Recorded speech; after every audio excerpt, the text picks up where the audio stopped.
মাধবপুরবাসী পবিত্র মাথা ওখান থেকে উঠিয়ে নেন বর্তমান মিশরের আল আজহার বিশ্ববিদ্যালয়, যেখান থেকে পড়ে আসার পরে মানুষদেরকে আজহারি বলা হয়, যেখান থেকে লেখাপড়া করার পরে আমাদের দেশে আজহারি বলা হয়, ওই আজহার বিশ্ববিদ্যালয়ের পাশেই হযরত আওলাদে রাসূল সাইয়্যিদুনা ইমাম হুসাইন রাদিয়াল্লাহু আনহুর পবিত্র মস্তক মোবারকের মাজার ওখানে দাফন করা হলো।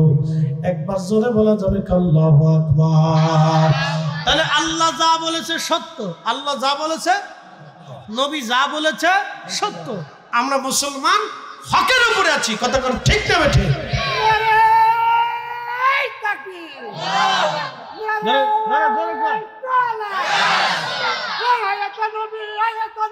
জিন্দাবাদ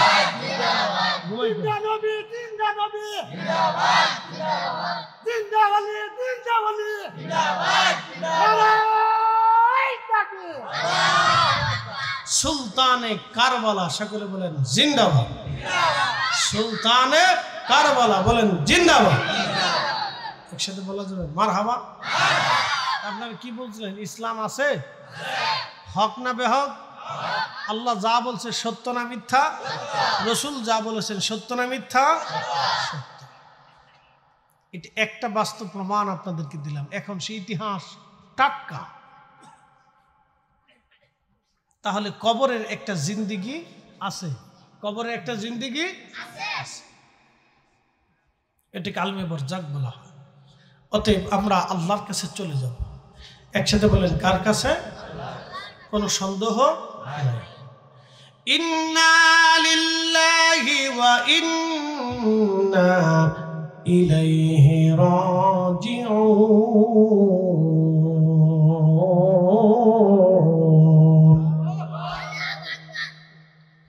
নিশ্চয় আমরা আল্লাহর জন্য ফিরে চলে যাব, আমরা আল্লাহর কাছে, অবশ্যই আল্লাহর কাছে ফিরে চলে যাব। কোনো উপায় আমাদের আর নাই, অবশ্যই আল্লাহর কাছে চলে যাব। আল্লাহ আমাদের হিসাব নিকাশ করবেন। সেই দিন আল্লাহ বললেন, আল-ইয়াওমা নাখতিমু আলা আফওয়াহিহিম ওয়া তুকাল্লিমুনা আইদিহিম ওয়া তাশহাদু আরজুলুহুম বিমা কানু ইয়াকসিবুন।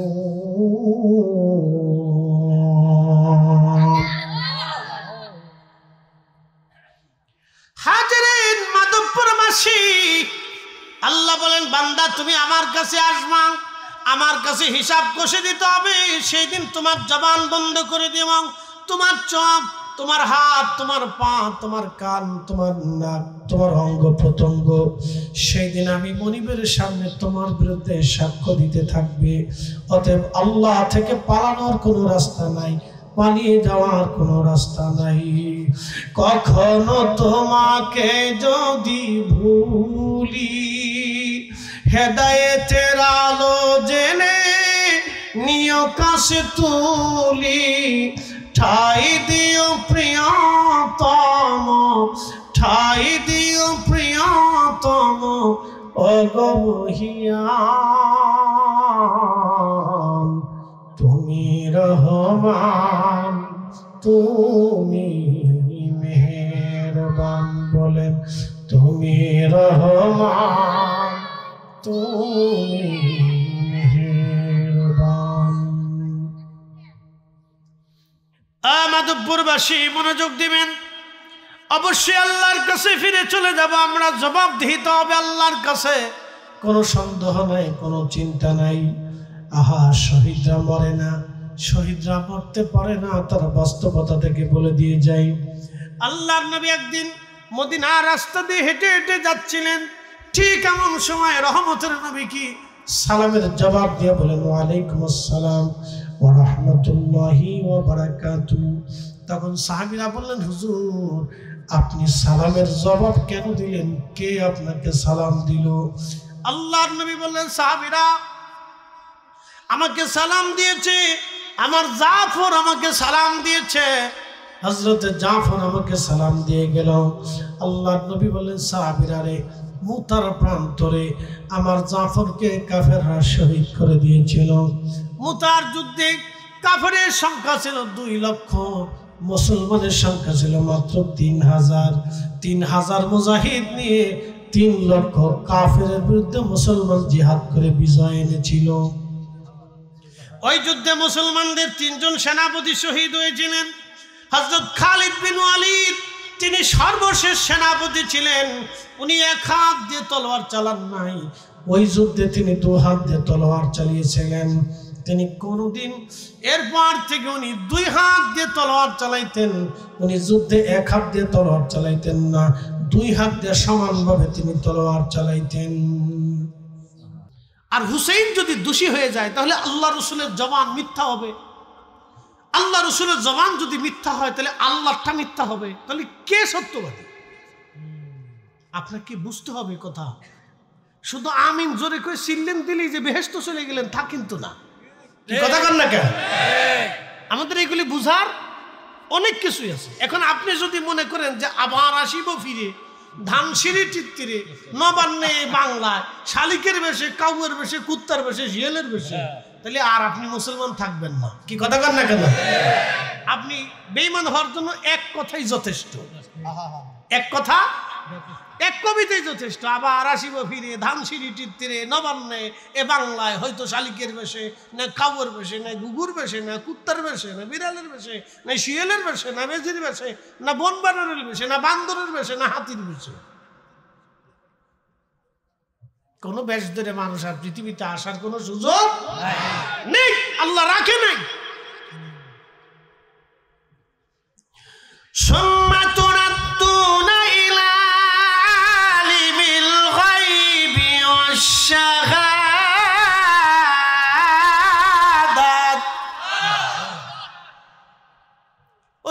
তোমরা আল্লাহর কাছে চলে যাবে। আল্লাহর কাছে চলে যাওয়ার পরে আমার রব তোমার গোপনে ওপনে, তোমার ভিতরে বাইরে সব তিনি জানেন। কি করবেন তিনি? ফায়ুনাব্বিউকুম বিমা কুনতুম তা'মালুন।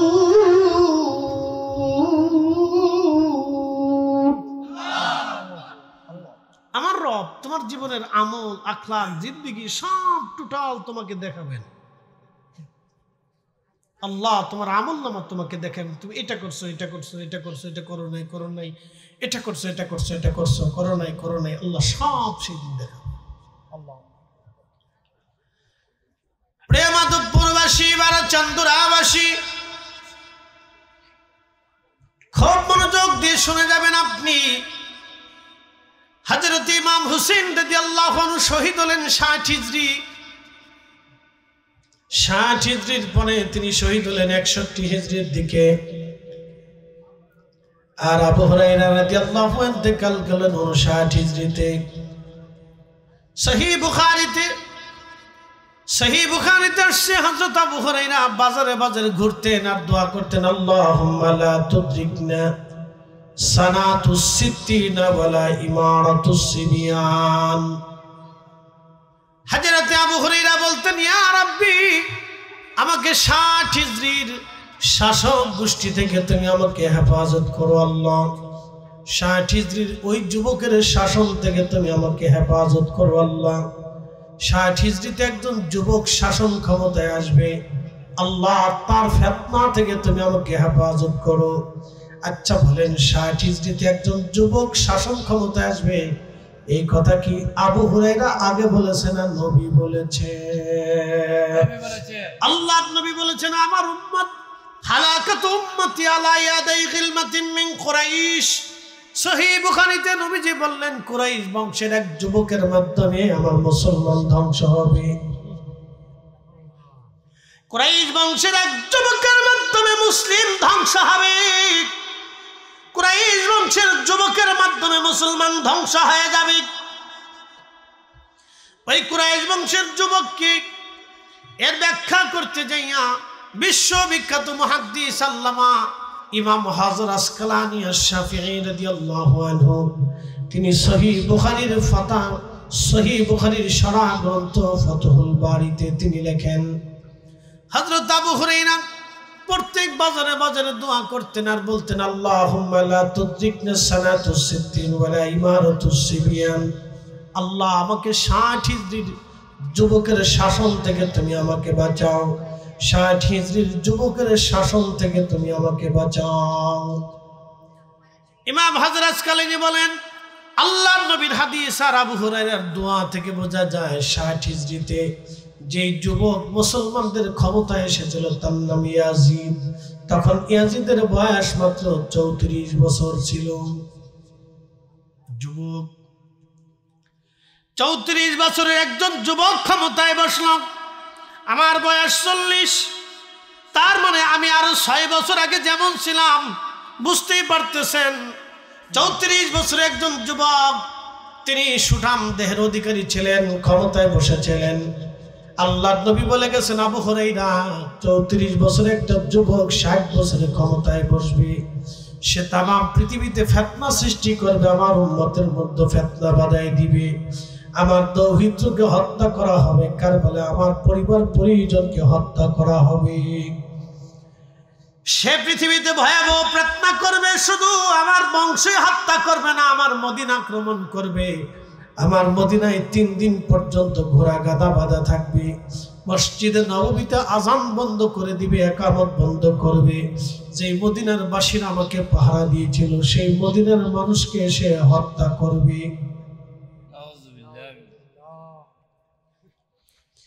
এজন্য হযরত আবু হুরায়রা বলতেন আল্লাহ ওই 60 হিজরি আসার আগে আমার মৃত্যু দিয়ে দাও, কারণ ওই দৃশ্য আমি সহ্য করতে পারবো না। আল্লাহ 60 হিজরি আসার আগে আমার বিদায় দাও। অতএব যারা ইয়াজিদকে ভালো বলতে চায় তাদের সাথে আমাদের আমিন নিয়ে ঝগড়া তেমন না, ঝগড়া হলো তাদের ঈমানের সাথে, বিশ্বাসের সাথে আমাদের ঝগড়া। তারাই বলে আল্লাহ রসুলের আব্বা আম্মা 2 জন কাফের ছিল, নবীর আব্বা আম্মা 2 জন জাহান্নামে চলে গেছে। যারা রসুলের আব্বা আম্মাকে কাফের বলতে চায়, আমরা সুন্নিরা তাদেরকে মুসলমানই মনে করি না। কথা কোন না কেন? হাসু জায়গার মান ঠিক না বেঠি, আগে হলো ঈমান। আল্লাহু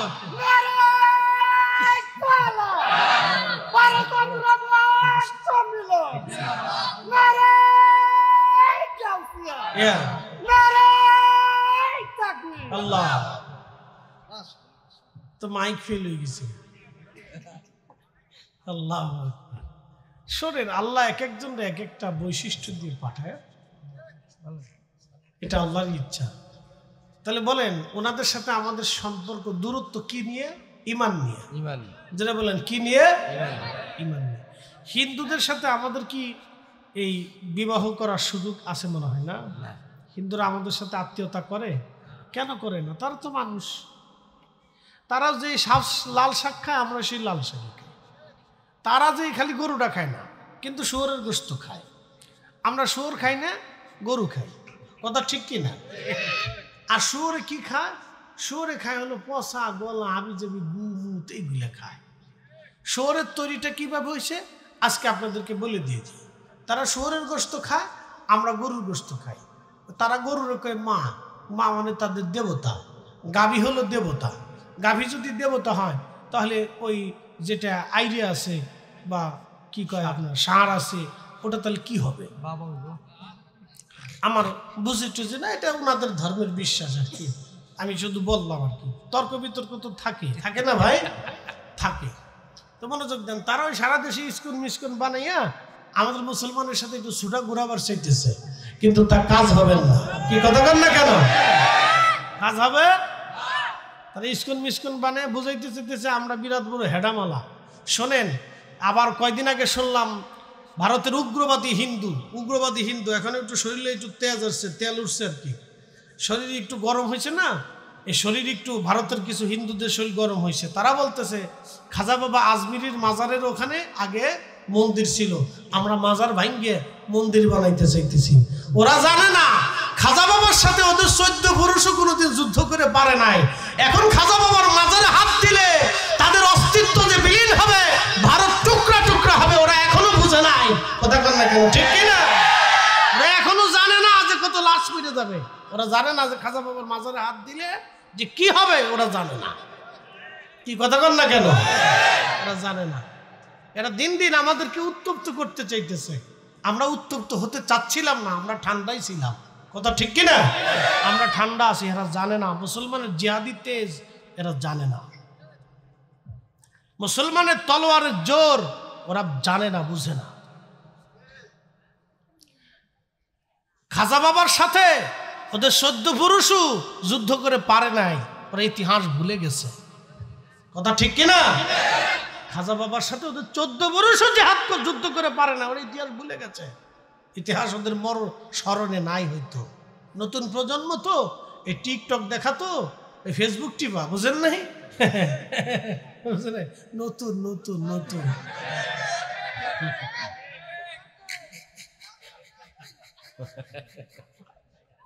নতুন নতুন বুঝে নেই, বুঝে নেই, বুঝছে না, বুঝছে না, বুঝবে না।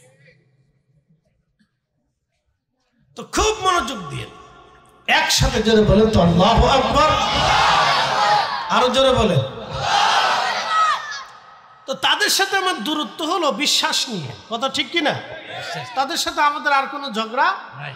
এই রাজনীতি একসাথে করতেছে, বাজার ব্যবসা। আচ্ছা বলেন তো, আমাদের বাংলাদেশে যদি আমরা হিন্দুদের বাজার থেকে দোকান থেকে সদাই না করি তো করবে কেনা?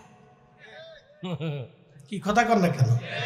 তাদের সাথে যদি আমরা ব্যবসা না করি তো তাদের সাথে ব্যবসা করবে কে? কথা ঠিক আছে না? তার মানে বোঝা গেল এখনো আমরা সম্প্রীতি বজায় রাখা আছি, সম্প্রীতি বজায় আমরা রাখছি, কোনো দূরত্ব নাই তাদের সাথে। শুধু বিশ্বাসগত তফাৎ আছে। তারা একটা বিশ্বাস করে, আমরা একটা বিশ্বাস আছে। কিন্তু রাজনীতি, অর্থনীতি, সমাজনীতি, চলাচল, ব্যবসা বাণিজ্য সব আমরা একসাথে করি, তাদের সাথেই করি। আমি নিজেও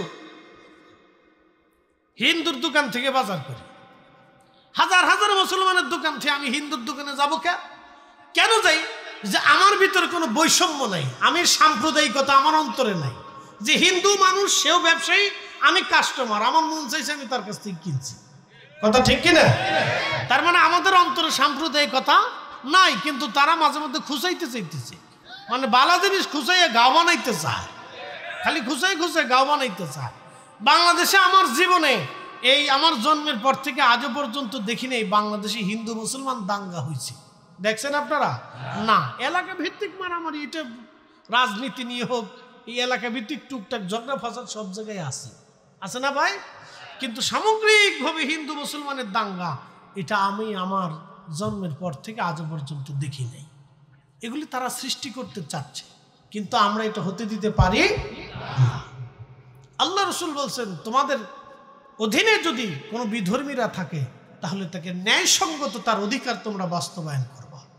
একসাথে বলবেন না মারহাবা? ন্যায়সঙ্গত অধিকার বুঝতে পারছেন? আমার দেশে আমার যে অধিকার আছে তারও একই অধিকার আছে। আমরা তারে ঠিক সেমি অধিকার দিছি, অধিকার আগামীতেও দিয়ে যাব। এটা চলতে থাকবে। এটা আল্লাহর আইনেও চলবে, গণতান্ত্রিক আইনেও চলবে। তো যাই হোক, তাদের সাথে আমাদের কোনো এই দেশীয়ভাবে সাম্প্রদায়িকতার কোনো দূরত্ব নাই। হ্যাঁ, মতামত নিয়ে বিশ্বাস নিয়ে তফাৎ আছে, সেটা তারা একটা বিশ্বাস করে। তো শুয়োরের গোশত এটা কেন হারাম আপনাদেরকে বোঝাই। শুয়োর আল্লাহ তৈরি করলেন কখন? নূহ আলাইহিস সালামের কি হলো? আপনি উঠেন কে? বেজার হইছেন নি? না না না, ফেসা ফেসে বুঝতে পারে। যান সাইডে আসেন। ওটা থাকলে জ্বালা, ওটা ফ্যাটের ভিতরে থাকলে খালি জ্বালাতন করে। আল্লাহ কি একটা কাজ করছে দেখেন, উপর দিয়ে ডুহান নিজ দিয়ে বাইর করে দেয়।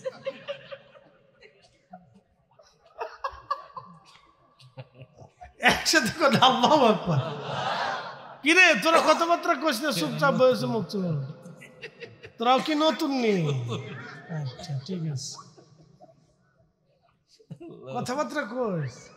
কি আল্লাহর কায়দা, ভিতর দিয়ে উপর দিয়ে ডুহাইয়া এরপরে ভিতরে খুব সুন্দর করে আল্লাহ এটার বাটান চালান দেয়।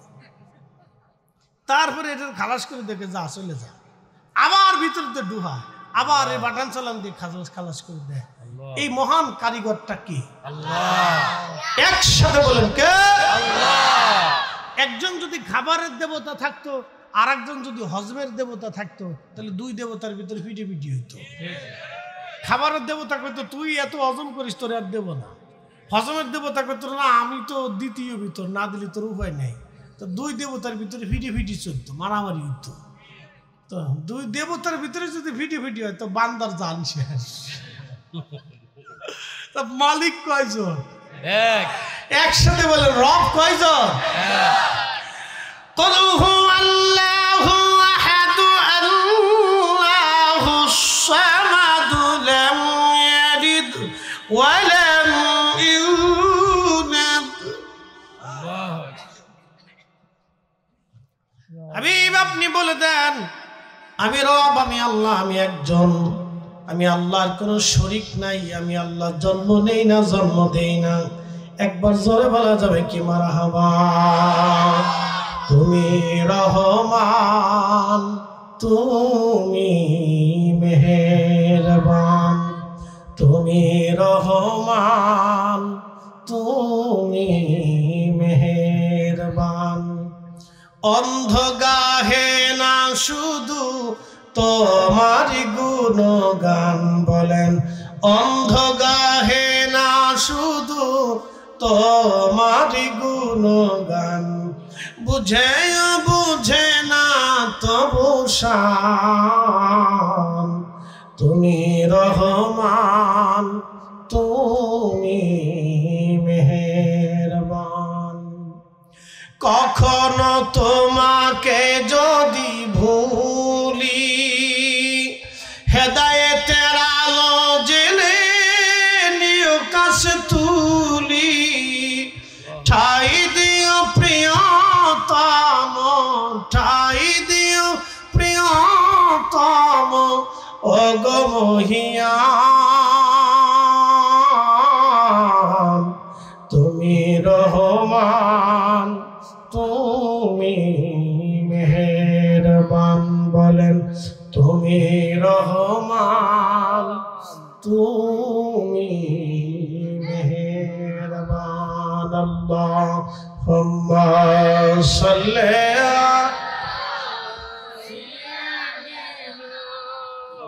মাওলানা মুহাম্মদ ওয়া আলা আলি সাইয়্যিদিনা।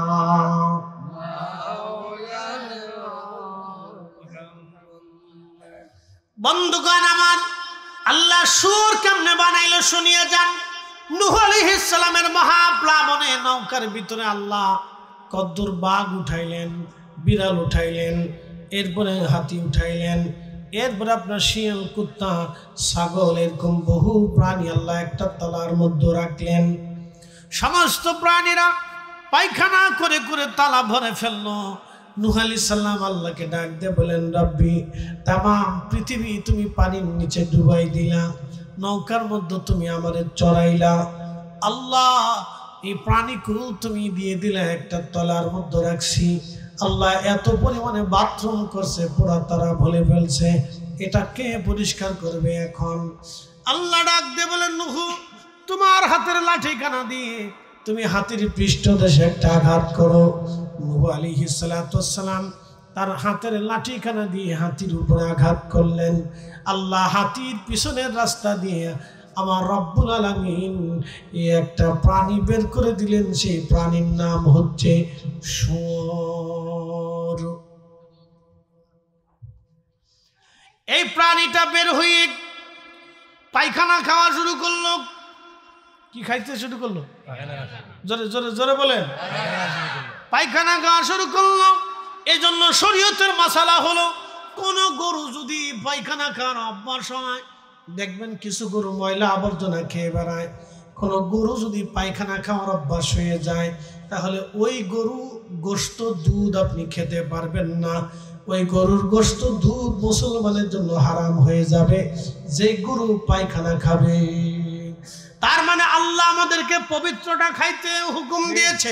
কথা কন না, ঠিক কিনা? আচ্ছা বলেন, ভাত খাওয়ার আগে কি বলেন? বিসমিল্লাহ। জোরে বলেন। গরুর গোশত খাওয়ার আগে কি? বিসমিল্লাহ। খাসির গোশত খাওয়ার আগে বিসমিল্লাহ। যদি আপনার সামনে শুয়োরের গোশত দেয় তাহলে কি করবেন? নাউযুবিল্লাহ। যদি বিড়ি টান দেন, বিড়ি খাওয়ার আগে বিসমিল্লাহ নাই? হ্যাঁ, মসজিদে খাইতে পারবেন? এখানে বসে খাইতে পারবেন? তাহলে যেটা মাহফিলে খাওয়া যায় না, মসজিদে খাওয়া যায় না, বিসমিল্লাহ আগে নাই, তাহলে সেটা খাবো কে? কি কথা কন না কে? মন খারাপ করেন না। একটা বিড়ির দাম কত? 10 টাকা না? হ্যাঁ পোলাপান কম কত? 10 টাকা। তো একজনে কয়টা বিড়ি খাই রে? 10টা 12টা খায়? বাপরে বাপ, তুই দোকানদারি করস না? বাপরে বাপ, ও বিড়ির খবর রাখছে কয়টা খায় তাই হিসেব রাখছে। বিরাট মুসল্লি দেখতেছি।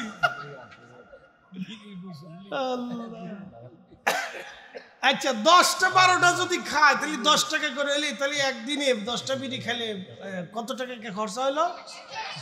হ্যাঁ কও কও, জোরে কও। তাহলে 30 দিনে কত টাকা খরচা হইলো? বাপরে বাপ, অঙ্কে পাকা।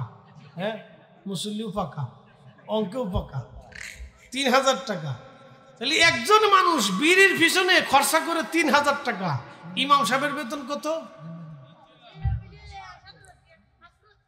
5000। বাপরে বাবু, ইমাম সাহেব কয়টা বেতন পাই হেতাও খোঁজ রাখছে। মুসল্লি সব সামনে, সব কড়া মুসল্লি। নারে তাকবীর, নারে রিসাল। বালা বালা মুসল্লি, বালা বালা কড়া মুসল্লি পাইছি আজকে। ইমাম সাহেবের বেতন যদি 7000 টাকা হয় হেতাও খবর রাখছে। তাহলে একজনে বিড়ি খরচা করলে মাসে 3000, ইমাম সাহেবের বেতন 7000, বাকি রইল কয় হাজার? 4000। তার মানে আপনি বুঝেন, এবার চিন্তা করেন। তাহলে ইমাম সাহেবের সাথে আপনারা জুলুম করতেছেন, ইমাম সাহেবের সাথে অন্যায় করতেছেন। ইমাম সাহেবের এই বেতনে চলে না, কথা কন না কেন? হুজুর তাহলে বেতন কোথার থেকে দিব?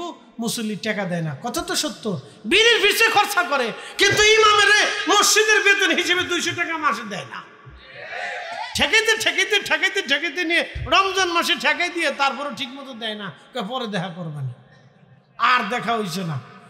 মসজিদ কমিটি কিয়ামতের ময়দানে হাল খাতা দিয়ে বইতে হবে যে টাকা যা পাবো দিয়ে যায় না।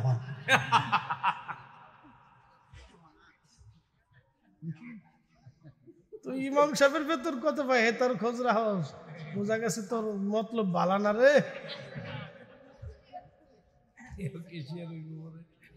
হেতারে মসজিদের কেশিয়ার বানাই দেওয়ার দরকার। ওরা মসজিদ চালাইতে পারবে, বোঝা যা মুসল্লি করা। পারবি পারবি পারবি পারবি, মুসল্লি বাড়া, চিন্তা করিস না। আল্লাহ,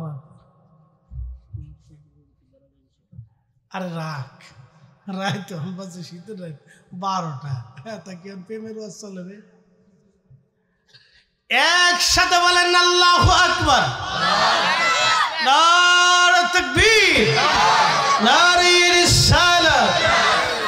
তাহলে শুয়োর দুনিয়াতে আসার পরে কি খাইলো? পায়খানা। জোরে বলেন, কি খাইলো? খালি কি মানুষের পায়খানা? হাতির ডা, গরুর ডা, ছাগলের ডা, ভেড়ার ডা, উটের ডা, দুম্বার ডা, সাপের ডা, শিয়ালের ডা, বেজির ডা, খাটাসের ডা, তারপরে বাঘের ডা, সিংহের ডা, এরপরে যত মানে 12 বেজেলে পায়খানা সব শুয়ে খাইছে। এই জন্য ওটা খাওয়া আল্লাহ আমাদের জন্য হারাম করে দিছে, কথা কন না, ঠিক কিনা?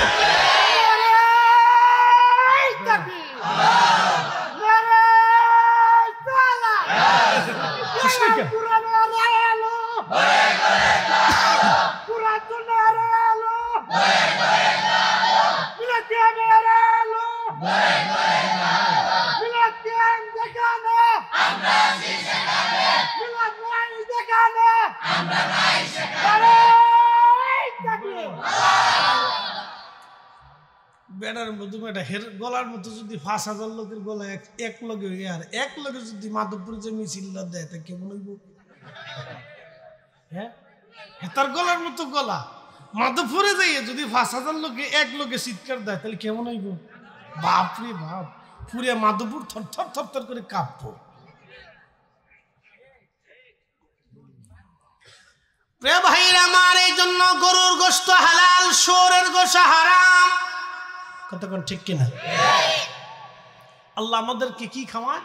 পরিষ্কারটা খাওয়ায়, ফ্রেশটা খাওয়ায়, পবিত্রটা খাবার খাওয়ায়। কথা ঠিক কিনা?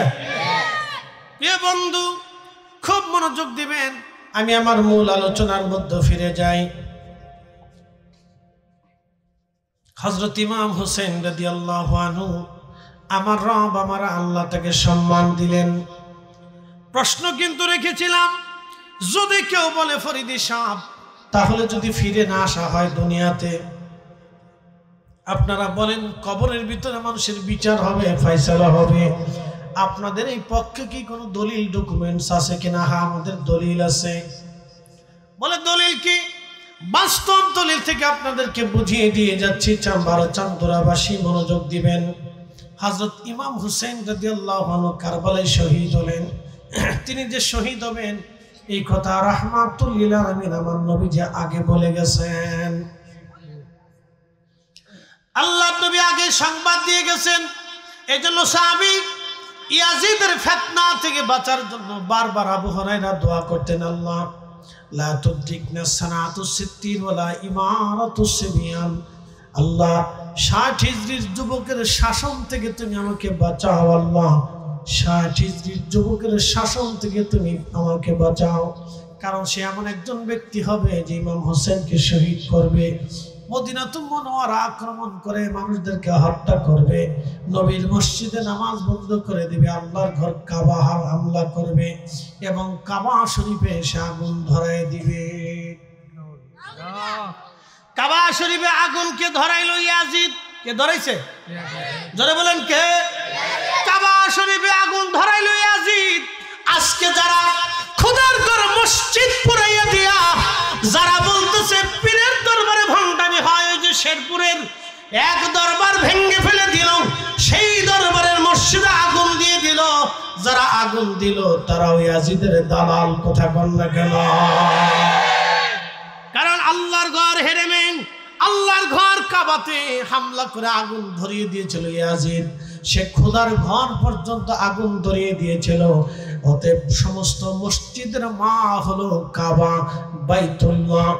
ইন্না আউওয়ালা বাইতিন উদিয়া লিন-নাসি লাল্লাযী বিবাক্কাতা মুবারাকান হুদাল লিল-আলামিন।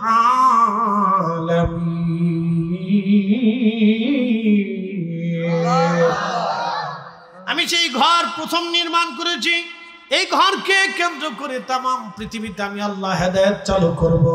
অতএব আপনার বাড়ির মসজিদের মা হলো কাবা। আপনার বাড়ির মসজিদকে সম্মান করলে কাবাকে সম্মান করা হবে। আপনার বাড়ির মসজিদে পবিত্র করলে মূলত কাবাকে পবিত্র করা হবে। অতএব আল্লাহর ঘর মসজিদে যারা হামলা দিয়ে আগুন জ্বালিয়ে দেয় তারাও ইয়াজিদের দালাল। কি কথা বলেন না কেন? যারা বলেন তারা ইয়াজিদের, কোনো সন্দেহ নাই। পুরো টুপি মাথায় দেওয়া হোক আর পাগড়ি মাথায় দেওয়া হোক, যাদের হাতে আল্লাহর ঘর মসজিদের নিরাপত্তা নাই তাদের কাছে এ দেশের কোনো নিরাপত্তা হতে পারে না। সচ্চে মুসলমান তারা নামে মুসলমান, ইমানদারের ইমান নিয়ে করছে যারা খেলা, ওরাই তো আসলে এজিদেরই চেনা। দাড়ি টুপি পাগড়ি আছে দেখতে মাওলানা, ভিতরে নাই নবী প্রেম ইয়াজিদে ভরা। মাধবপুরবাসী বাড়া চান্দুরাবাসী খুব মনোযোগ দিবেন। দুঃখের সাথে আজ কথাগুলি বলতে হচ্ছে। বাজান, যদি অন্য কোনো ধর্মের মানুষ মসজিদ পুড়িয়ে দিত মেনে নিতে পারতাম যে তারা আমাদের ধর্ম মানে না, সেই জন্য তারা ভেঙে দিয়েছে, পুড়িয়ে দিয়েছে। আমার ধর্মের, আমার ইসলামের মুসলমানেরা যখন খোদার ঘর মসজিদে আগুন দেয় তাহলে বোঝা গেল ইয়াজিদ 1400 বছর আগে 60 হিজরির পরে 60 হিজরিতে 61 হিজরিতে আল্লাহর ঘর কাবা শরীফে সে আগুন দিল। তার লোকেরা কাবা শরীফে আগুন জ্বালিয়ে দিল। কাবা শরীফের আগুন জ্বালিয়ে গিলাফ পুড়িয়ে ফেললো। কাবা শরীফে পাথর নিক্ষেপ করে কাবার এক অংশ ভেঙে ফেলে দিল। তার অর্থ হলো ইয়াজিদি লোকেরা কাবা ভাঙলো, কাবা ঘর আক্রমণ করলো। বর্তমানে আল্লাহর ঘর মসজিদে যারা আক্রমণ করতে চায় এবং মসজিদ যারা ভেঙে ফেলে দেয়, আগুন দিয়ে পুড়িয়ে দেয়, বোঝা গেল ওরাও মুসলমান কিন্তু ইয়াজিদের দালাল, ইয়াজিদের উত্তরসূরি, ইয়াজিদের উত্তরসূরি, এতে কোনো সন্দেহ নেই। পৃথিবীতে একজনের দুইটা মাজার, একজনের দুইটা মাজার, তিনি ইমাম হুসাইন। একজনের দুইটা মাজার, তিনি ইমাম হুসাইন। আর অন্য কেউ যদি বলে অমুকের গায়েবী মাজার, অমুকের 3টে মাজার, বাইজিদ বোস্তামির 4টে মাজার, এগুলো বিশ্বাসযোগ্য না, তার কোনো ভিত্তি নাই, প্রমাণ নাই। শুধুমাত্র ইমাম হুসাইনের 2টা মাজার, একটা দেহ মুবারকের মাজার হলো ইরাকের কারবালা, আর পবিত্র মাথা মুবারকের মাজার হলো বর্তমান মিশর আল আজহার বিশ্ববিদ্যালয়ের পাশে। কিন্তু সর্বপ্রথম ইমাম হুসেইনের পবিত্র মাথা মুবারকের মাজার ছিল বর্তমান যে গাজা, যেখানে ইসরায়েল প্রতিনিয়ত বোমা নিক্ষেপ করে করে হাজার হাজার লক্ষ লক্ষ বাড়িঘর পুড়িয়ে ফেলে দিয়েছে। হাজার হাজার ফিলিস্তিনি নারী পুরুষ শিশু বৃদ্ধদেরকে হত্যা করেছে, শহীদ করেছে।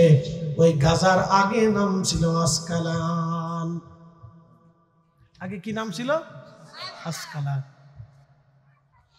বন্ধু আমার, খুব মনোযোগ দিবেন। ওই অঞ্চলে ইমাম হুসেইন রাদিয়াল্লাহু আনহুর পবিত্র মস্তককে সমাহিত করা হয়েছিল। ক্রুসেড চলতেছে 530 হিজরি। 530 হিজরিতে ক্রুসেড হলো।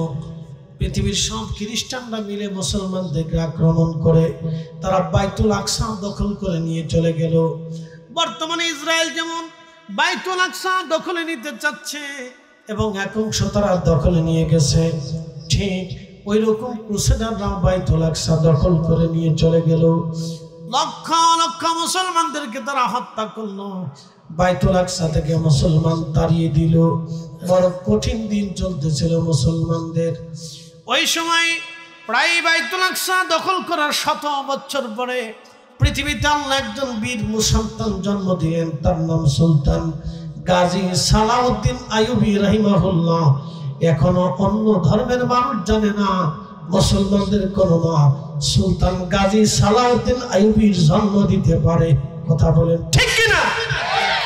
আবার আর একজন সুলতান গাজী সালাউদ্দিন আইয়ুবীর জন্ম হতে পারে, আর একজন বীর মুজাহিদের জন্ম হতে পারে। ওরা জানে না। আর একজন মোহাম্মদ বিন কাসিমের জন্ম আসতো, আর একজন মোহাম্মদ বিন কাসিমের মতো বীর মুজাহিদ কোন মা জন্ম দিতে পারে। মোহাম্মদ ঘুরির মতো বীর মুজাহিদ মা জন্ম দিতে পারে। ওরা জানে না শাহজালাল ইয়ামানি মুজাদ্দিদি রাহমাতুল্লাহির মতো আল্লাহর ওলি কোন মা আবার জন্ম দিতে পারে, হতেও পারে। কথা কর না কেন, ঠিক কিনা? বুঝতে কি কোনো অসুবিধা হচ্ছে? আর কিছু সময় চলবে, জানি শীতের রাত কষ্ট হবে আপনাদের, তারপরে বেশি বাড়াবো না, ভয় নেই, সমস্যা নাই। চলবো চলবো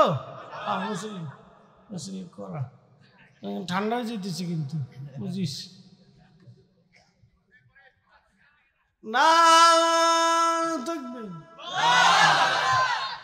জিমেসকে লারসারদুল্লাহ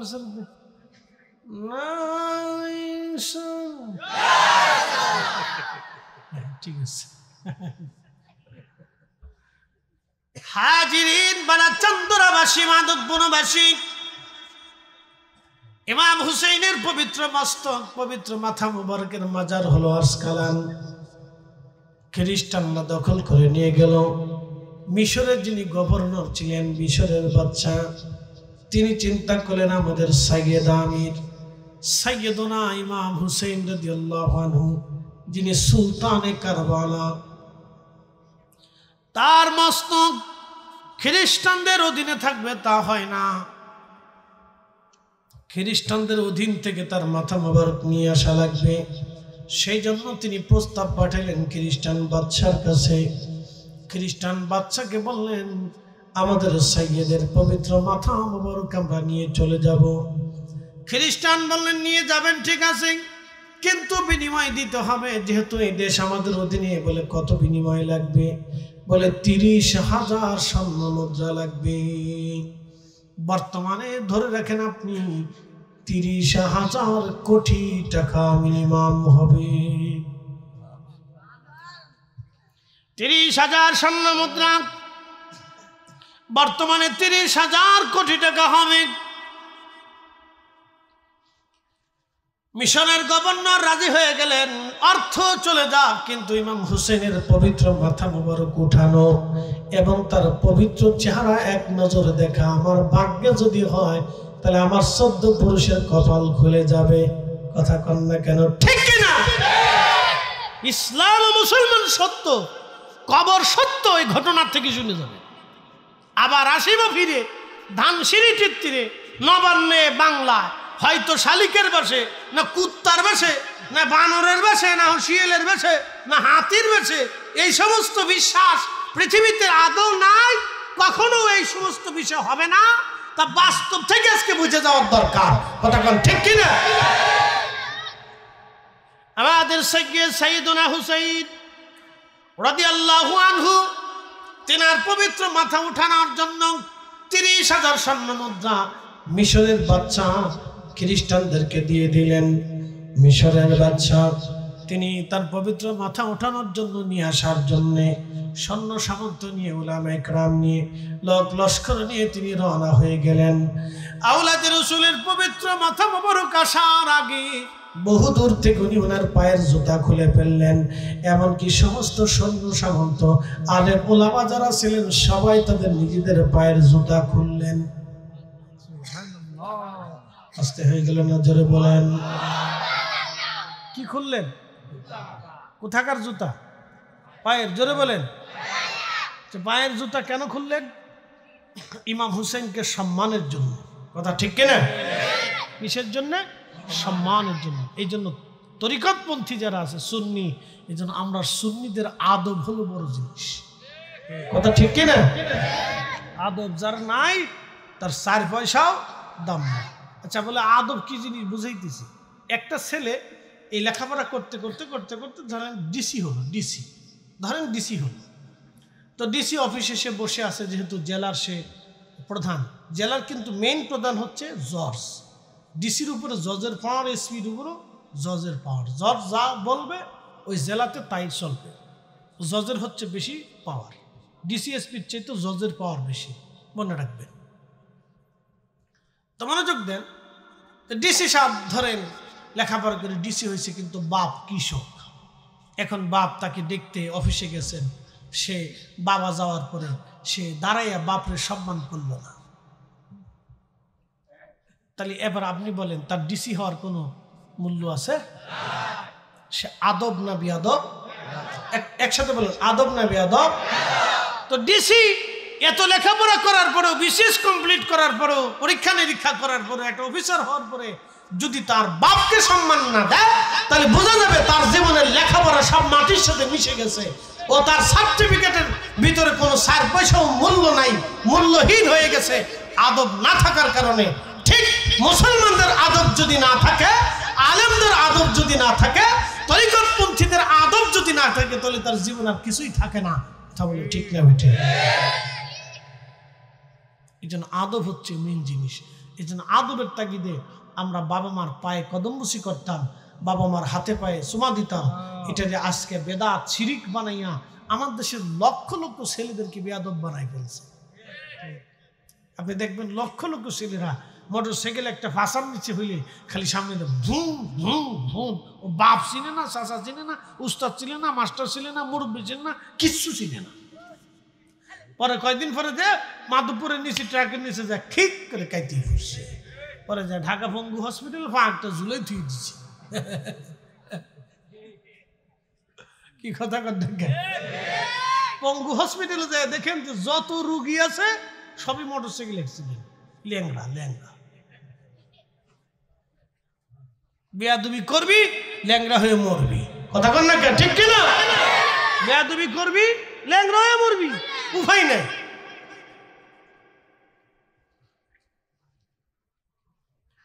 প্রেমাদব বনবাসী মনোযোগ দিবেন। জুতা খুলে হাজরাতে সাইয়্যিদুনা হুসাইন রাদিয়াল্লাহু আনহুর মাজারের দিকে রওনা করলেন জুতা খুলে। আমি নিজে চোখে দেখেছি বর্তমানে হেরেমে কাবা শরীফে এই বছর হজে আমি দেখলাম শত শত হাজিরা জুতা পায়ে দিয়ে খোদার ঘর তওয়াফ করে। একসাথে বলবেন না নাউজুবিল্লাহ।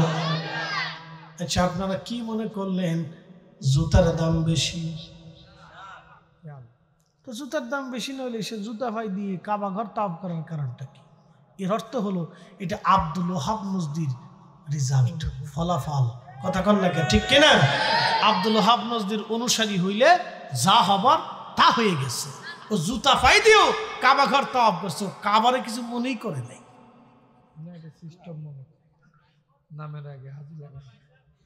মিস্টার হাজি, মিস্টার হাজি, হাজি লাগানোর দরকার। এটা তো অরিজিনাল হাজি না, তো এগুলো মাল্টো সাজি। মাল্টো সাজি বুঝেন নাই? আরেকজনের টাকা মাইরে দিয়ে হজে গেছে। জোরে কথা কন। মাল্টো সাজি কি হাজি? মাল্টো সাজি আরেকজনের টাকা মাইরে দিয়ে হজে গেছে, যাই ওই কোলর টাওয়ারে থাকে। বাপরে বাপ, কোলর টাওয়ারে ঘুমায়। বন্ধু মনোযোগ দিবেন, কথা শুনে যাবেন। খোদার ঘর তওয়াফ করে জুতা পায়ে দিয়ে প্রশ্ন করবেন জুতা পায়ে দিয়ে তওয়াফ করলে কি হয়, অসুবিধা কোথায়? আপনি বলতে পারেন যৌক্তিকতায় আপনার আসতে পারে, কিন্তু আজকে আমি দলিল দেব না, ডকুমেন্টস আপনাকে দিয়ে যাই, ভালো করে শুনবেন। ওই কাবা ঘরের একটা জায়গায় একটা পাথর আছে যেটাকে মাকাম ইব্রাহিম বলা হয়। আপনি তাওয়াফ করার সময় দেখবেন কাঁচের গ্লাস দিয়ে সুন্দর করে একটা জায়গা সুন্দর করে ঘিরে রাখা, একটা খুঁটির মতো আপনি দেখবেন সুন্দর এই ফুলদানির মতো। এর ভিতরে পবিত্র পায়ের চিহ্ন আছে একটা পাথরের মধ্যে। ওই জায়গাকে মাকাম ইব্রাহিম বলা হয়। ওই পাথরটাই হযরত ইব্রাহিম আলাইহিস সালাম ওইখানে দাঁড়াইয়া, ওই পাথরের উপর দাঁড়াইয়া তিনি খোদার ঘর গেঁথেছিলেন, কাবা শরীফ তিনি গেঁথেছিলেন। যখন তিনি কাবা গাঁথতেছিলেন তখন আল্লাহ পাথরকে বললেন পাথর নরম হয়ে যাও, সাথে সাথে পাথর নরম হয়ে গেল, আর আল্লাহর খলিল ইব্রাহিমের পায়ের দাগ লেগে গেল। এখন আপনারা বলেন, ইব্রাহিম আলাইহিস সালাম যদি খোদার ঘর বানানোর সময়, গাঁথার সময় উনি যদি জুতা পায়ে দিয়ে থাকতেন তাহলে জুতার দাগ লাগতো? কি কথা ঠিক কিনা? উনি খালি পায়ে ছিলেন, কি পায়? জোরে বলেন, কি পায়? আল্লাহর খলিল যদি খোদার ঘর বানানোর সময় খালি পায়ে থাকে তাহলে আমরাও তওয়াফ করব কি পায়? একসাথে বলেন, কি পায়? জুতা পায়ে দিয়া বেয়াদবি। কথা কন না কেন, ঠিক কিনা? জুতা পায়ে দিও। আপনাদের বাড়ির মসজিদে জুতা পায়ে দিয়ে ঢুকতে দিবেন? হ্যাঁ, বাটাম চালান চলবে। জুতা খুলে ওর গাড়ির মধ্যে, গলার মধ্যে ঝুলে দিবেন, যা লয়ে ঘুরে। শতান কোথাকার। শুনিয়া যান মাধবপুরবাসী, মনোযোগ দিবেন। আল্লাহর খলিল ইব্রাহিম আলাইহিস সালাম তিনি খালি পায়ে কাবা নির্মাণ করেছিলেন বিদায় সে পাথরে এখনো পায়ের দাগ আছে। একসাথে বলবেন আল্লাহু আকবার। তাহলে বলেন, ইসলাম আছে না নাই? ছিল কি ছিল না? আগেও ছিল, এখনো আছে, আগামীতেও থাকবে। আল্লাহটাই ঠিক, বাদ বাকি যা আছে সব ঠিক। আল্লাহর নবীরটাই ঠিক, বাদ বাকি যা আছে সব ঠিক। কথা বলেন, ঠিক না ঠিক? হাত উঁচা করে বলেন, ঠিক না ঠিক? একসাথে বলেন, আশহাদু আল্লাহ ইলাহা ইল্লাল্লাহু ওয়াহদাহু লা শারীকা লাহু ওয়া আশহাদু আন্না মুহাম্মাদান আবদুহু ওয়া রাসূলুহু সাল্লাল্লাহু আলাইহি ওয়াসাল্লাম। একবার জোরে বলা যাবে কি মারহাবা? হাজারেন খুব মনোযোগ দিবেন। হযরতে ইমাম হুসাইন রাদিয়াল্লাহু আনহুর মস্তকানার জন্য আমরা খালি পায়ে রওনা। সমস্ত মিশরের বাদশা থেকে শুরু করে আমির উমরা, আলেম ওলামা, সৈন্য সামন্ত ইমাম হুসাইন রাদিয়াল্লাহু আনহু রওজা মুবারকে গেলেন। উপর থেকে মাটি সরাইয়া সরাইয়া সরাইয়া সরাইয়া ওনার পবিত্র মস্তক মুবারকের মাজার রওজা শরীফের উপর থেকে মাটিগুলি সরাইয়া ইমাম হুসেইন রাদিয়াল্লাহু আনহুর মাথা মোবারক যখন বের করলেন, তখন দেখা গেল 1400 অর্থাৎ ঘটনা 530 হিজরি, ইমাম হুসেইন শহীদ হয়েছেন 60 হিজরি, অর্থাৎ ওই রওজা শরীফ সরানোর সময় তখন বয়স হয়েছিল 470 বছর। 470 বছর পরে লোকেরা যখন ইমাম হুসেইন রাদিয়াল্লাহু আনহুর মাথা মোবারক উঠাইতে গেলেন, মাটি সরানোর পরে দেখা গেল 470 বছর আগে যেইভাবে দাফন করা হয়েছিল সেইভাবেই আছে। একটা চুল নষ্ট হয়ে যায় নাই, মাথা পচে যায় নাই, চেহারা নষ্ট হয় নাই।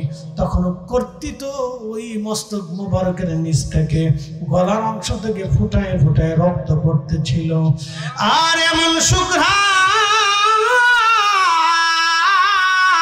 পৃথিবীতে, এত সুঘ্রাণ কোন আতরে হতে পারে না। একসাথে জুড়ে বলা যাবে কি ইয়া রাসূলুল্লাহ। ওয়ালা তাকুলু লিমান ইউকতালু ফি সাবিলিল্লাহি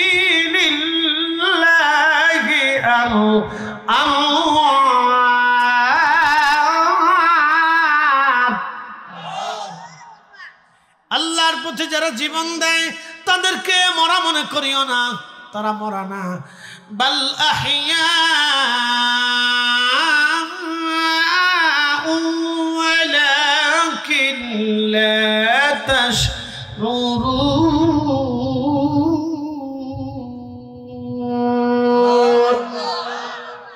বরং তারা জিন্দা জিন্দা জিন্দা জিন্দা জিন্দা। কে বলছে? আল্লাহ। একসাথে বলেন কে?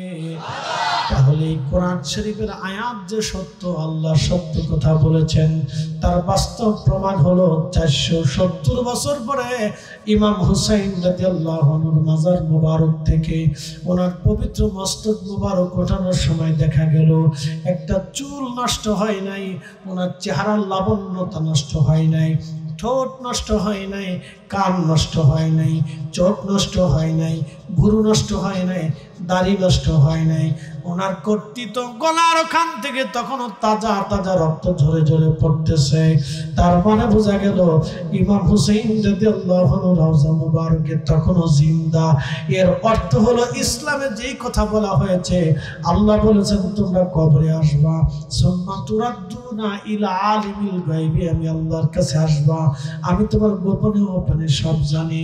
ফায়ুনাব্বিউকুম বিমা কুনতুম তা'মালুন, তুমি যা করো না কেন আমি সব আল্লাহ পাক সেই দিন তোমাকে দেখাবো। আল্লাহর এই কথাটাও সত্য। বাল আহইয়াউ ওয়ালাকিন লা তাশউরুন, বাল আহইয়াউ, তারা জিন্দা জিন্দা জিন্দা। কুরআন বলল তারা জিন্দা, আসলেই তারা কবরের ভিতরে জিন্দা। তার অর্থ হলো ইসলাম সত্য, আল্লাহ সত্য, নবী সত্য, আখিরাত সত্য, কবর সত্য। আবার আসিব ফিরে ধানসিঁড়িটির তীরে নবান্নে বাংলায়, হয়তো শালিকের বেশে এমন কোনো আকীদা বিশ্বাস লালন পালন করে 4 পয়সাও দাম হবে না। এগুলি সব মানুষের বানানো বিশ্বাস। কথা বলেন ঠিক না বেঠিক? তাহলে ইসলাম যে সত্য এতে কোনো সন্দেহ? একসাথে বলেন সন্দেহ। ইমাম হুসেইন রাদিয়াল্লাহু আনহুর মাথা মোবারক উঠানো হলো কত বছর পরে? 470। জোরে বলেন কত বছর? আরো জোরে বলেন কত বছর? তখনও ওনার মাথা মোবারক যেই রকম সেরকম।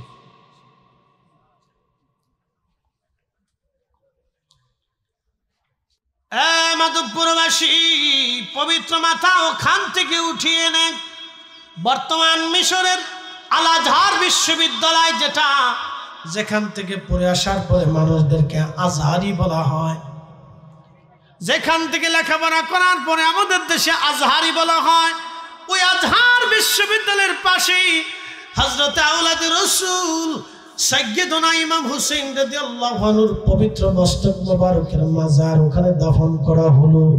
একবার জোরে বলা যাবে আল্লাহু আকবার। তাহলে আল্লাহ যা বলেছে সত্য, আল্লাহ যা বলেছে, নবী যা বলেছে সত্য। আমরা মুসলমান হকের উপরে আছি। কথা কোন ঠিক না বেঠিক?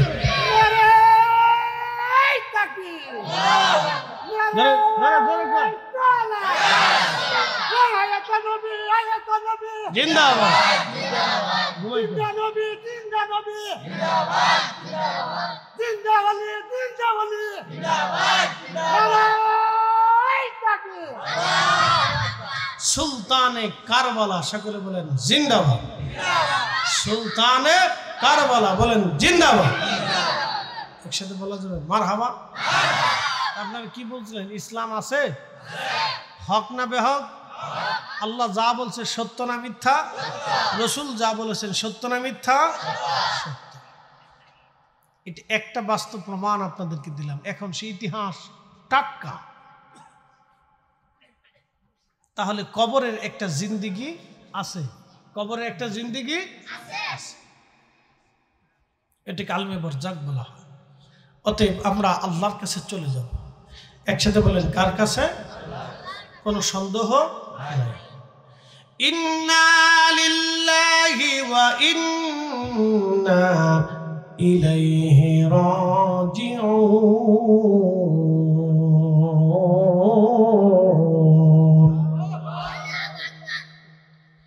নিশ্চয় আমরা আল্লাহর জন্য ফিরে চলে যাব। আমরা আল্লাহর কাছে, অবশ্যই আল্লাহর কাছে ফিরে চলে যাব। কোনো উপায় আমাদের আর নাই, অবশ্যই আল্লাহর কাছে চলে যাব। আল্লাহ আমাদের হিসাব নিকাশ করবেন। সেই দিন আল্লাহ বললেন, আল-ইয়াওমা নাখতিমু আলা আফওয়াহিহিম ওয়া তুকাল্লিমুনা আইদিহিম ওয়া তাশহাদু আরজুলুহুম বিমা কানু ইয়াকসিবুন।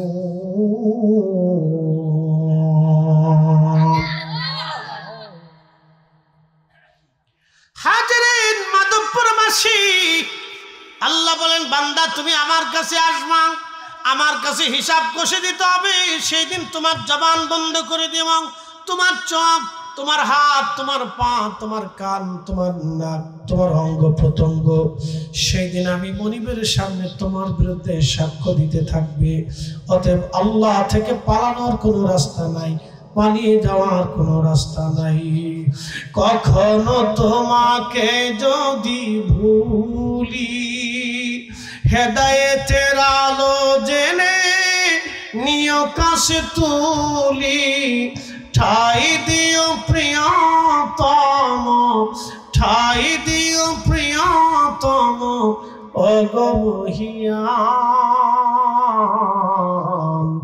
তুমি রহমান, তুমি মেহেরবান। বলেন তুমি রহমান, তুমি মেহেরবান। মাধবপুরবাসী মনোযোগ দিবেন। অবশ্যই আল্লাহর কাছে ফিরে চলে যাব। আমরা জবাবদিহিত হবে আল্লাহর কাছে, কোনো সন্দেহ নাই, কোনো চিন্তা নাই। আহা, শহীদরা মরে না, শহীদরা মরতে পারে না, তার বাস্তবতা থেকে বলে দিয়ে যাই।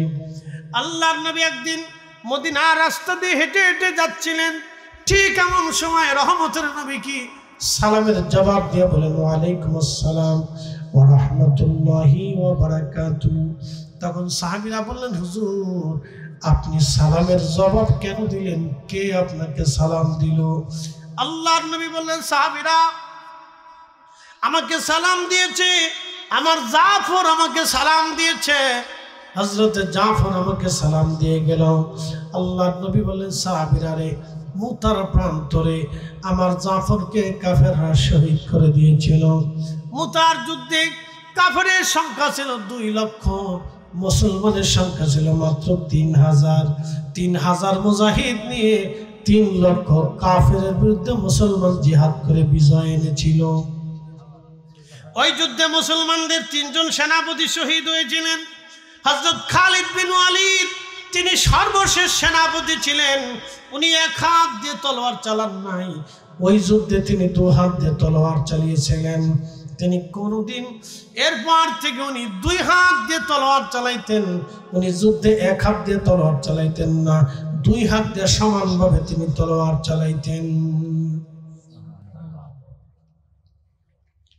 মুতার প্রান্তরে খালিদ বিন ওয়ালিদ একটা তলোয়ার ভাঙে নাই, 8টা তলোয়ার ভেঙেছিল। একসাথে বলবেন আল্লাহু আকবার। কয়টা তলোয়ার ভেঙেছিল? 8টা তলোয়ার ভেঙেছে। খালিদ বিন ওয়ালিদ 8টা তলোয়ার মুতার যুদ্ধে ভেঙেছিল ওনার হাতে। তাহলে কি পরিমাণে যুদ্ধ করেছিলেন। কিন্তু মুসলমানদের একজন সেনাপতির নাম জাফর। জাফর ছিলেন নবীর আপন চাচাতো ভাই হযরত আলী রাদিয়াল্লাহু আনহুর আপন ভাই। জাফর যুদ্ধ করতেছিলেন, কাফেররা ভিড়ের মধ্যে জাফরের এক হাতে কালেমার পতাকা ছিল, আর এক হাত দিয়ে তিনি লড়াই করতেছিলেন। কাফেররা যে হাত দিয়ে পতাকা ধরে রেখেছিল ওই হাতটা কাফেররা তলোয়ার দিয়ে কেটে ফেলে দিল। জাফরের এক হাত চলে গেল, আর এক হাত দিয়ে তলোয়ার পতাকা চেপে ধরলেন, কারণ ইচ্ছা এই পতাকা জমিনে পড়তে দিবেন না। কালেমার পতাকা হাতে নিয়ে জাফর এক হাত দিয়ে লড়াই করতেছিলেন, জিহাদ করতেছিলেন। কাফেররা ওই হাত কেটে ফেলল। হযরত জাফর রাদিয়াল্লাহু আনহু ওই হাত কেটে ফেলে দেওয়ার পরে হযরত জাফর কামড় দিয়ে কালেমার পতাকা চেপে ধরেছিলেন। তারপরেও সেই দিন জাফর কালেমার পতাকা জমিনের মধ্যে পড়তে দেয় নাই।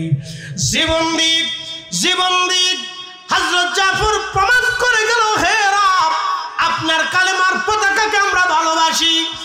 মাধবপুরের সুন্নি মুসলমান, এই পতাকা উত্তীর্ণ করার জন্য, এই কালেমার পতাকা রক্ষা করার জন্য, এই কালেমার পতাকা রক্ষা করার জন্য আমরা মাধবপুরবাসী, আমরা প্রত্যেকটা মুসলমান এই কালেমার পতাকা রক্ষা করার জন্য জীবন দেওয়ার জন্য আমরা প্রস্তুত আছি। কথা বলেন ঠিক না ঠিক?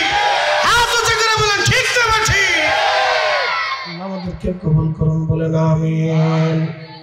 বন্ধু আমার, খুব মনোযোগ দিয়ে কথাগুলি শুনে যাবেন। হযরত জাফরের 2টা হাত কাফেররা কেটে ফেলে দিল, তাতে কি হবে? তিনি পতাকা জমিনে পড়তে দেন নাই, কামড় দিয়ে পতাকা ধরে রেখেছিলেন। এই কঠিন ত্যাগের কারণে আমার রব, আমার আল্লাহ তার 2টা হাতের বদৌলতে আল্লাহ 2টা পাখা বানাই দিলেন। আল্লাহর 8টা জান্নাত সহ দুনিয়া ভূমণ্ডল নবমণ্ডল, যেখানে খুশি সেখানে জাফর উড়ে উড়ে উড়ে উড়ে ঘুরে বেড়াইতো।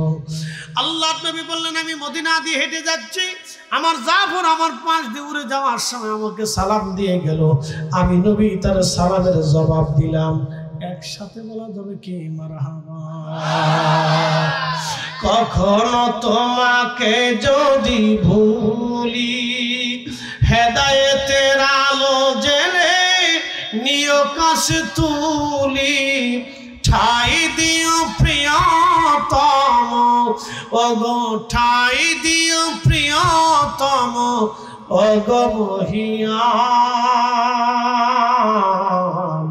তুমি রহমান, তুমি মেহেরবান। বলেন তুমি রহমান, তুমি মেহেরবান।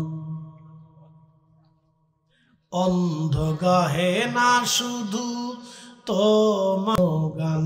বলেন অন্ধ গাহে না শুধু তোমারি গুণগান, বুঝে বুঝে না তবু শান, তুমি রহমান, তুমি মেহেরবান। লা ইলাহা, জোরে জোরে, এক মিনিট। জবান কে দিছে? আপনাদের এলাকায় বুবা আছে? আছে না? নাম কি? বুবার নাম কি? হ্যাঁ, রইস মিয়া। ফরুক? আচ্ছা, ফরুকের পাশে দাঁড়ায় যদি ডাক দেন, ফরুক, শুনবে? উত্তর দেবে? যদি জিজ্ঞেন তোর নাম কি, কথা বলবে? আচ্ছা বলেন তো, এত মানুষের জবান আল্লাহ দিল, ফরুকের জবান আল্লাহ দিল না, কারণটা কি? ওর নাম ফরুক না, ফররুখ অথবা ফারুক, এরকম নাম হবে। তো যাই হোক, তো ফারুক বা ফররুখ যাই বলেন, ওর জবান আল্লাহ দিল না, সবার জবান আল্লাহ দিল, কারণটা কি? তাহলে কি আল্লাহ ওর সাথে জুলুম করছে? না, আল্লাহ জুলুম করেন। বলে কারণ কি? ফারুককে দিয়ে আল্লাহ আপনাদেরকে পরীক্ষা করাইতেছে। এবং আল্লাহ আপনাদেরকে দেখাইতেছে, দেখো আমি তোমাদের জবান দিছি কিন্তু ওর জবান দেয় নাই। এর অর্থ হলো আমি আল্লাহ তোমার জবানটাও কেড়ে নিতে পারি। কথা ঠিক কিনা? আল্লাহ তার নিজের শক্তিমত্তা দেখাই দিলেন, দেখো আমিও তোমাদের জবান কেড়ে নিতে। আমাদের দেশে অন্ধ আছে না? আল্লাহ এত মানুষের চোখ দিল, তো অন্ধর চোখ কেন দিল? অন্ধ দিয়ে আল্লাহ বুঝাই দিলেন, এ বান্দা যতই লাফালাফি পারাপারি করো না কেন, বুঝো আমি রব্বুল আলামিন তোমার চোখ কেড়ে নিতে পারি। কথা ঠিক কিনা? এই জন্য জবান কে দিছে? তো আল্লাহর দেওয়া জবান দিয়ে বেশি বেশি পান খাবো, বিড়ি খাবো, চা খাবো, আর কিছু করার দরকার নাই, নাকি বলেন? তা আল্লাহর দেওয়া জবান দিয়ে জবানটা খুলে একটু কাশি কুশি দিয়ে গলাটা ছাড়ান তো, জোরে জোরে জোরে জোরে দিস, জোরে দিস, ঘুমাইস না, হ্যাঁ জোরে জোরে জোরে জোরে জোরে, হ্যাঁ দিছেন দিছেন, কাশি দিছেন নি, গলা ছুটছে।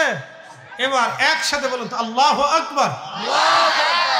আওয়াজ ভালো আছে, অসুবিধা নেই। তাহলে জবান খুলে এবার একটু একসাথে জিকির করেন, ইসমে জান আল্লাহ আল্লাহ আল্লাহ আল্লাহ আল্লাহ আল্লাহ আল্লাহ আল্লাহ আল্লাহ আল্লাহ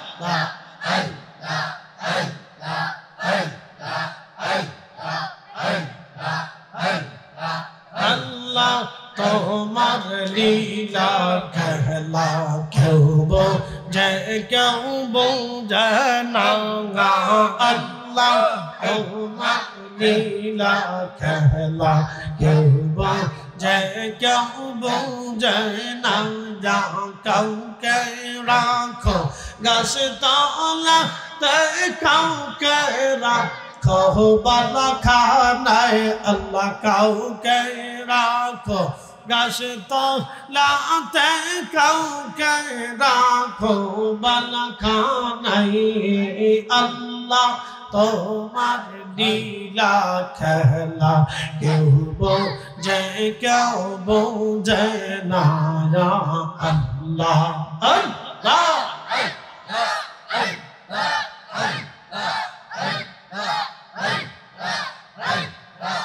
ইব্রাহিম তোমার নবী ছিল, নমরুদের আগুনে ফেললো। ইব্রাহিম তোমার নবী ছিল, নমরুদের আগুনে ফেললো। আগুন হইল ফুল বাগিচা, পশম কেনে পড়লো না। আল্লাহ আগুন হইল ফুল বাগিচা, পশম কেনে পড়লো না। আল্লাহ তোমার লীলা খেলা কেউ বোঝে কেউ বোঝে না। আল্লাহ আল্লাহ জবান খোলে, জিমেকা জিমেকা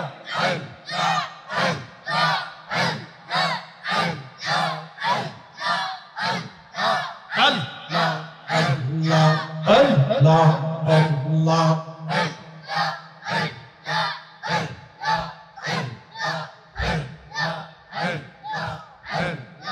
মুসা তোমার নবী ছিল, তোর পাহাড়ে সওয়াল করলো। মুসা তোমার নবী ছিল, তোর পাহাড়ে সওয়াল করলো। পাহাড় পইরা শর্মা হইল, মুসা কেনে পড়লো না। আল্লাহ পাহাড় পইরা শর্মা হইল, মুসা কেনে পড়লো না। আল্লাহ তোমার লীলা খেলা কেউ বোঝে কেউ বোঝে না। আল্লাহ আল্লাহ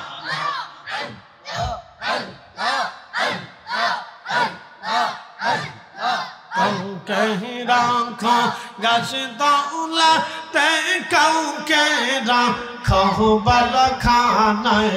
আল্লাহ কাউকে রাখো গাছ তলাতে, কাউকে রাখো খোবালা খানায় আল্লাহ তোমার লীলা খেলা কেউ বোঝে কেউ বোঝে না আল্লাহ আল্লাহ জামান খুলে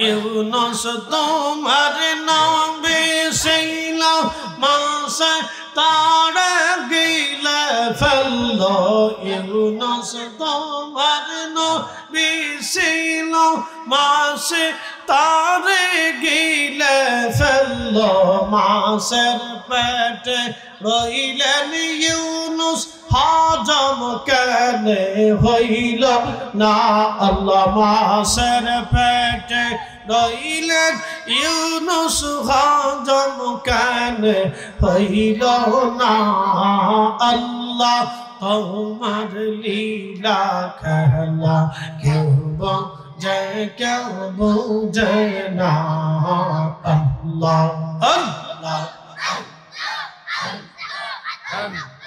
কাউকে রাখো গাছ তলাতে কাউকে রাখো বালখানায় আল্লাহ কাউকে রাখো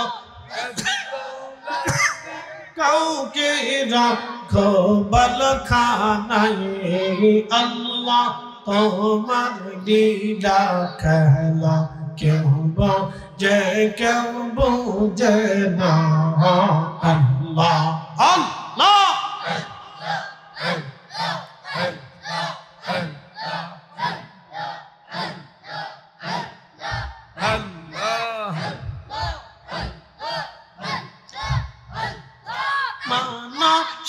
বানাইছে গো আল্লাহ মানাসা বানাইছে গো আল্লাহ প্রেমের কারণে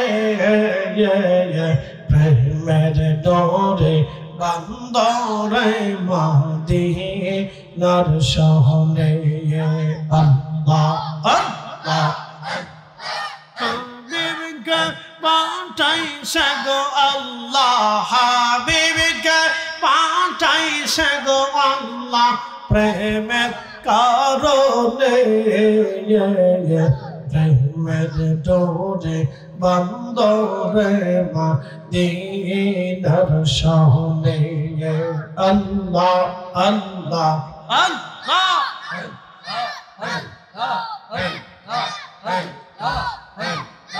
আল্লাহ বানাইলেন কত জাতি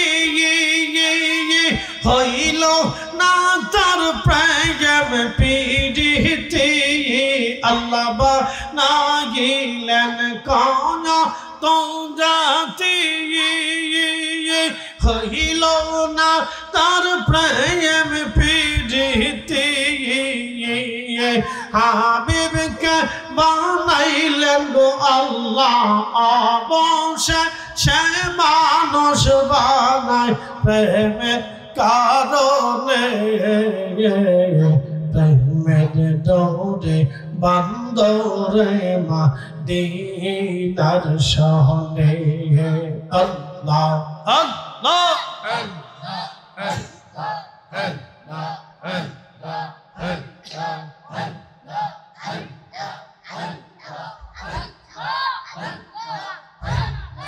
হাবিবকে পাঠাইলেন গো আল্লাহ আদমকে বানাইলেন গো আল্লাহ প্রেমের কারণে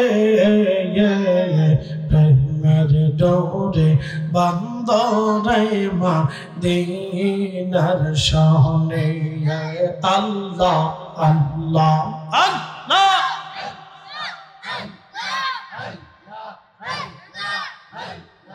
আল্লাহ বানাইলেন আসমান জমিন আর বানাইলেন রাত আর দিন হাবিবকে পাঠাইলেন গো আল্লাহ হাবিবকে পাঠাইলেন গো আল্লাহ প্রেমের কারণে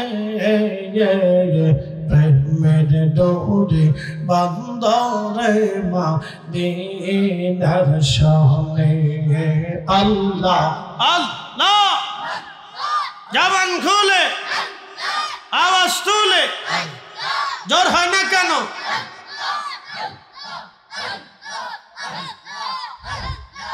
লা